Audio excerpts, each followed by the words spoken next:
Tapos na ang official weigh-in para sa Kumong Bulanon 23 na handog ng PMI Bohol Boxing Promotions at malinaw na malinaw, lahat ng pangunahing laban ay tuloy na tuloy. Pero bago yan, huwag kalimutang mag-subscribe at i-click ang notification bell para sa iba pang exclusive boxing updates mula dito sa PMI Bohol Boxing Promotions at Kumong Bulanon TV.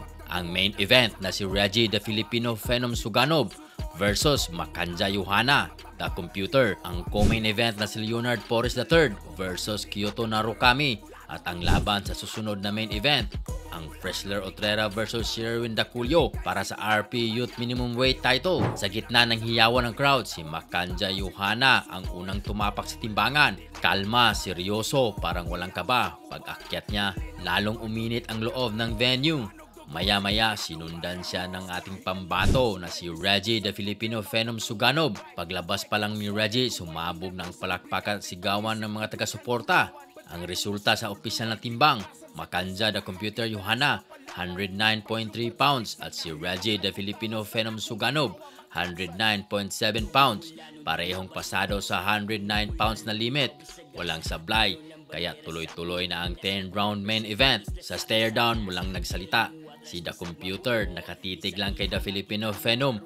Parang binabasa ang bawat galaw at tikas nito. Si Suganov, hindi nagpatalo sa titigan. Halata sa mga mata niya na hindi lang itong simpleng laban. Ito ay pagbabalik at panibagong akyat sa international stage. Para kay Johanna, malaking pagkakataon ito para gumawa ng ingay sa Asia at patunayan na kaya niyang talunin ang isang world-rated Filipino sa sariling teritoryo. At para naman sa ating pambato na si Reggie the Filipino Phenom Suganov, ito ang hagdan para muling makapwesto sa world title contention.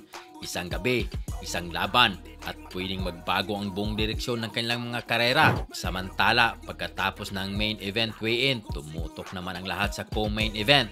Ang laban para sa IBF Youth Flyweight Championship. Mula Claveria, Misamis Oriental, ang batang mapangarapin na si Leonard the Dreamer Porres III kontra sa disiplina at technical na Japanese fighter at isang prospect na si Kyoto Narukami mula Osaka, Japan.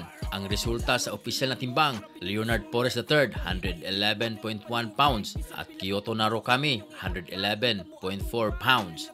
Parehong pasok sa 112 pounds limit, kaya walang atrasan sa co-main event. Si Porres tahimik lang sa stage pero halata sa katawan na dumaan sa isang matinding training camp. Lean, conditioned at bit-bit na kumpiyansa ng isang batang gustong sumungkit ng international belt. Si Narukami naman, tipikal na Japanese fighter ang postura. Tuwid, disiplinado, walang sayang na galaw. Kita sa kanyang mga mata na hindi siya pumunta sa Pilipinas para lang mag-tour. Pumunta siya para umuwi ng may sinturon. Ito ang magiging sagupaan ng Filipino power at puso laban sa Japanese timing at disiplina. Kung sino ang mananalo, malaki ang tsansang sumikat sa international rankings at mabuksan ang pinto sa mas malalaking laban abroad. At sa ibang pares naman, para sa IBF Youth Minimum Weight Championship, mula sa Gindulman, Bohol, ang batang mandirigma na si Fresler Otrera kontra sa Mandawi City Warrior na si Sherwin Daculio ng NPF Boxing Gym. At ang resulta sa opisyal na timbang, Fresler Otrera 104.2 pounds at Sherwin Daculio 105 pounds. Pasok pareho sa 105 division.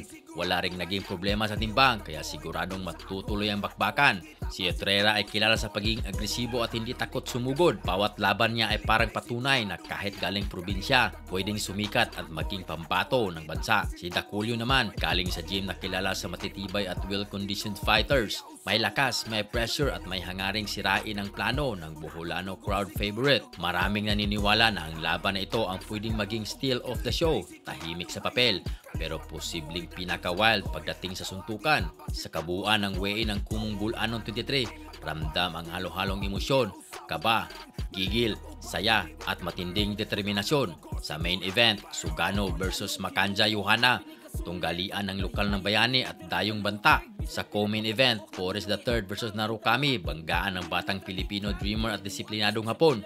At sunod sa co-main event, Otrera versus Daculio, labang puno ng gutom at oportunidad para sa susunod na henerasyon. Muli na namang pinatunayan ng PMI Bohol Boxing Promotions na buhay ang boxing program sa Bohol. Nagbibigay ng tsansa sa mga kabataang boksingero na may pakita ang kanilang galing habang bitbit ang pangarap ng kanilang pamilya at komunidad. Bukas sa PMI Main Campus Gymnasium, sasabog ang aksyon ng Kumong Bulanon 23. Kung boxing fans ka, huwag mong palampasin ang laban na ito. Subscribe sa Kumong Bulanon TV at sa PMI Bohol Boxing Stable. Kumong Bulanon di ni matabang, Ginoo ang giya usa mo parang malinog o bagyo di makatarong.